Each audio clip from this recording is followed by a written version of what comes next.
Hello नमस्कार, welcome back to my channel. तर आजच्या व्हिडिओमध्ये मी तुम्हाला छोट्या छोट्या टिप्स सांगणार आहे साड्यांबद्दलच्या. आणि त्याचबरोबर सकाळी जर खूप उशीर झाला असेल तर मग मी पटापट कशी कामं आवरते हे दोन्हीही गोष्टी ह्या व्हिडिओमध्ये तुम्हाला पाहायला मिळणार आहेत. आता काय होतं बघा की रोजच आपण सकाळी एकतर मी 6 वाजता मॅक्झिमम उठायचा प्रयत्न करते, पण काही वेळा होतं काही वेळा नाही होत. विहांश आहे त्यामुळे मी उठले की तो उठणार आणि मग सगळं कामं बिघडत जाणार. त्यामुळे काय होतं की त्याला झोपी घालण्याच्या नादामध्ये मी परत झोपून जाते.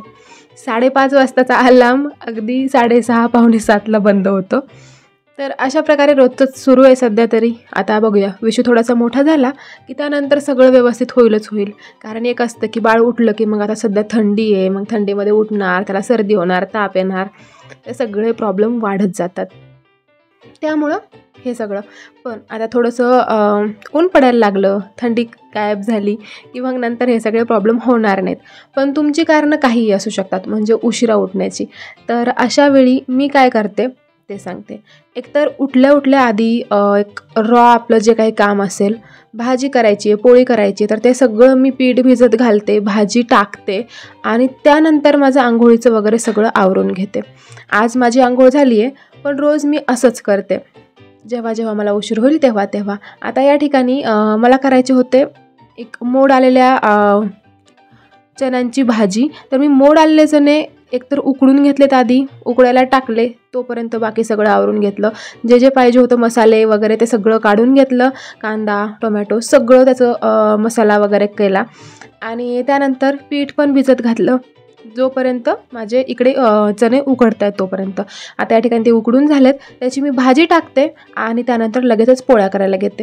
यामुळे काय होतं की जोपर्यंत भाजी शिजते किंवा भाजी आपली फोडणी टाकल्या जाते तोपर्यंत पीठ पण छान मुरलं जातं आणि मग एक टाईम मॅनेजमेंट होते की आधी भाजीच टाकली पूर्ण आणि त्यानंतर पीठ मळायला घेतलं तर मग ते थोडंसे गफलत होते आणि मग परत पीठ 5 ते 10 मिनटं मुरू द्यायला किंवा मग तेवढा वेळ नसतो किंवा तेवढा वेळ दिला तर मग तो वेस्ट जातो. आपले 10 मिनटं सकाळचे वाया गेले.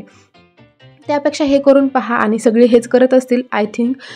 मसाला वगैरे हे सगळं 2 शिट्ट्या होईपर्यंत माझं आवरून झालं आहे आणि आता मी भाजी टाकून घेते. भाजी रेसिपी तर सांगत नाही, पण नवीन घाटी मसाला आणला आहे. घाटी मसाला म्हणजे आपल्या इकडे आपण कांदा लसूण मसाला म्हणतो, पण त्यामध्ये त्यांनी खूप इन्ग्रेडियंट, आय थिंक ना घाटी मसाला खानदेशचा आहे की एवढी मी कन्फर्म नाही आहे या बाबतीमध्ये.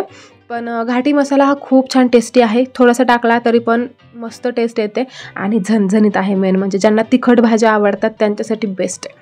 कलर पण छान येतो, एकदम काळा मसाला म्हणून पण आपण त्याचा यूज करू शकतो, पण घाटी मसाल्यामध्ये खूप जास्त स्पाइस असतं. तर चला आता मी भाजी टाकून घेते पटापट. थोडंसं खोबऱ्याचे किस पण टाकले. आता भाजी झाली की लगेचच मी पोळ्या टाकून घेते आणि आपला स्वयंपाक रेडी आहे. सकाळी भात आम्ही खात नाही त्यामुळे ते सकाळी लावणार नाही आहे मी. एवढंच आहे, तुम्ही जर करणार असाल तर जेव्हा भाजी करते मी त्यावेळी दुसऱ्या गॅसवरती तुम्ही भात लावू शकता आणि तितक्या वेळामध्ये तो शिजून रेडी पण होतो. तर यामध्ये टीप अशी आहे माझी की 1 तारखेला जे मी व्हिडिओ टाकला होता की ज्यामध्ये म्हटलं होतं माझा स्वभाव नाही आहे वेळच्या वेळी कामं करण्याचा. मला असं वाटतं की हां ठीक आहे, राहू द्या ना, होईल.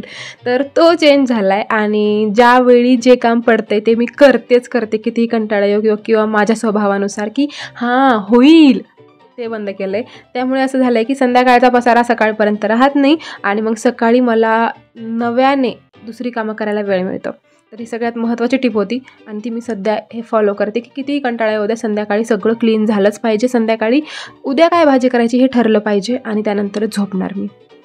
आणि त्याचबरोबर स्वयंपाक असू द्या किंवा किचनमध्ये काहीही काम केलेलं असू द्या ते पटकन वेळच्या वेळी त्याच वेळी व्यवस्थित जाग्यावरती ठेवून त्यानंतर किचन ओटा साफ ठेवायचा. किचन ओट्यावरती माझं काय नाही तर काय असायचं, पण आता ते दिसणार नाही तुम्हाला कारण आहे. हां, एवढं करते मी.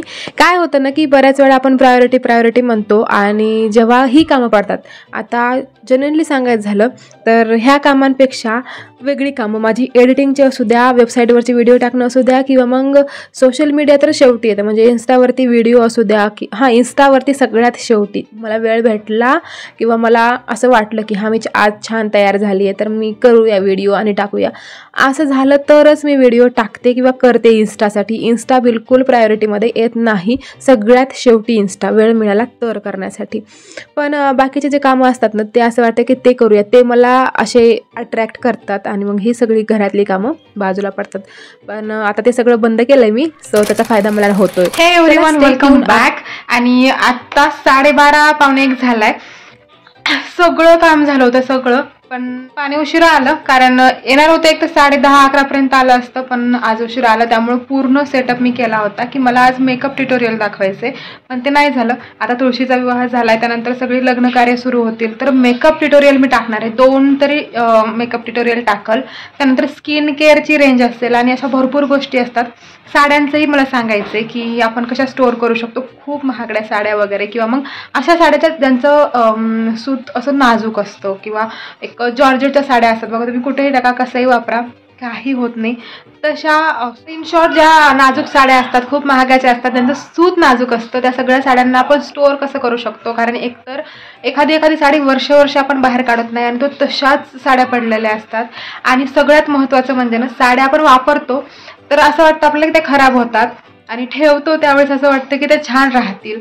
पण एखाद्या साडीची लाईफ वाढवण्यासाठी, म्हणजे एखादी साडी तुम्हाला वर्षानुवर्ष घालायची आणि छानच दिसली पाहिजे, टिकून राहिली पाहिजे, तर त्यासाठी बेस्ट उपाय आहे की ती साडी वापरत राहा. महिन्यातून एकदा जरी तुम्ही एक साडी वापरली तरी पण तिची लाईफ खूप जास्त टिकते. कारण त्या साडीच्या आसपास हवा खेळती असेल तर ती उत्तम राहते.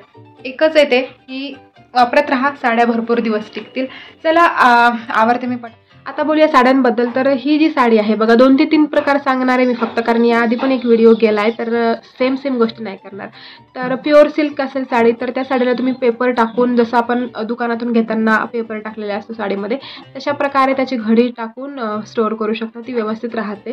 कारण त्या साड्यांना प्रॉब्लेम येतो की थोडासा स्मेल जास्त येतो खूप दिवस ठेवल्यानंतर, कारण प्युअर अशा साड्या आपण वरचेवर नेसत नाही, त्यानंतर त्यांना डाग पडतात. तर एकमेकांना असं हे बघा, ह्या 2 म्हणजे सूत एकमेकांना चिटकले आणि चिपकून राहिले खूप दिवस की तिथे डाग पडला जातो. जशा घड्या आपण करतो तशा त्या रेषेवरती चीर पडल्या जाते. तर हे सगळं टाळण्यासाठी पेपर टाकून तुम्ही त्या साड्या स्टोअर करू शकता, त्यांची लाईफ वाढवू शकता. देन सॅटिन सिल्क असतं. सॅटिन सिल्कला तुम्ही कशीही स्टोअर करा, ती छान राहते. फक्त उलटी घडी टाकायची. उलटी घडी टाकल्याने काय होते की त्याची एक शाईन असते, ती जपून राहते. आणि त्यानंतर कॉटन असेल, कॉटनला सुद्धा सेम आहे गोष्ट की उलटी घडी टाका किंवा मग पेपर टाका, व्यवस्थित राहते. आणि ज्या साड्या तुम्हाला वापरायच्या नाही आहेत, तुम्ही त्या ठेवून दिलेल्या आहेत, त्या महिन्यातून एकदा वर काढून छान त्याला हवा द्या, व्यवस्थित ठेवा आणि त्यानंतरच त्या स्टोअर परत करा. त्याने काय होईल की त्या साड्यांना तेचपणा जो येतो ना, आणि त्याचा स्मेल खूप जास्त वाईट येतो. तुम्ही ट्राय मारा. एक तर 6-7 महिन्यानंतर एक साडी काढली आहे तुम्ही अशा ठिकाणी ठेवलेली जिथे तुम्ही एरवी हात नाही टाकत, त्या साडीचा वास खूप भयानक येतो. परफ्यूम टाकून तो घालवण्याच्या बाहेर गेलेला असतो. त्यामुळं तुम्ही ते करू शकता की महिन्यातून एकदा बाहेर काढून त्याला छान हवा द्या आणि स्टोअर करा. ती एकदम नव्याला नवी राहील साडी. आणि त्यानंतर शेवटचं म्हणजे ह्या सगळ्या साड्या जिथे स्टोअर करता तिथे एका छोट्याशा कापडामध्ये गुंडाळून किंवा पोटलीमध्ये गुंडाळून, जिथून ब्रिदेबल म्हणजे एक कापड असेल बघा, पॉलिथिन असेल जी पॅक आहे, त्यातून तुम्हाला बाहेर स्मेल नाही देणार आहे, बाहेरचा आत नाही येणार आहे, अशा नाही, पण एखाद्या कापडामध्ये ज्यातून व्हेंटिलेशन होईल अशा कापडामध्ये 3 ते 4 डांबर गोळ्या ठेवायच्या आणि त्या सगळ्या साड्यांच्या मध्ये ठेवायचे. डांबर गोळ्या अशाच नाही टाकायच्या कारण त्याचा पण डाग पडतो आणि भयानक पडतो, निघत नाही. त्यामुळे कापडात गुंडाळून तुम्ही त्या ठेवू शकता आणि आपल्या साड्यांची लाईफ वाढवू शकता. आता ह्या व्हिडिओमध्ये खूप शॉर्टकटमध्ये सांगितले. जर अजून तुम्हाला माहिती हवी असेल तर कमेंट डाऊन करा, अजून एखादा व्हिडिओ आपण स्पेशल त्यावरती बनवूया. तर हा व्हिडिओ तुम्हाला आवडला असेल तर नक्की लाईक शेअर सबस्क्राईब करा. थोडीशी तब्येत डाऊन आहे, सो तेवढं इग्नोर मारा. चलो, उद्या परत ह्याच टाईमला भेटते तुम्हाला अजून एका नवीन व्हिडिओसोबत. तोपर्यंत स्वतःची काळजी घ्या. Bye bye.